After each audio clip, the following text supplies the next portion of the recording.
I would have to say Toyota. I drive a Toyota though, but I've learned that they really hold their value, like even after they're bought. The most mileage I've ever seen, I think it was around 326,000. It was an automated doorway fan, yeah, 326,000. Still runs. He comes in and does like oil changes, tire rotations. He still drives the van to this day, yeah. I guess that really depends on what you consider a tool. Like those fans, I consider those a tool. Yeah, I cannot live without those things. Like, it's hot. Like, yesterday was 101 degrees outside. And it gets worse. Like, this is just a morning time. It'll get worse.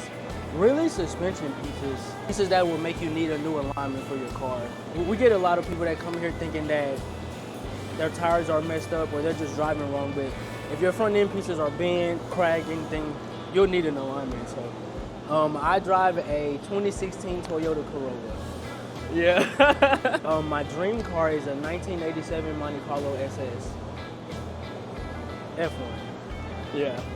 Really the people you meet. Like, I meet some great customers that come in here, like funny people. Like, it's just, everybody just expects Neal Brothers to continue being ran the same way. It's just the customers. Like, you get to see the same faces over and over and over again.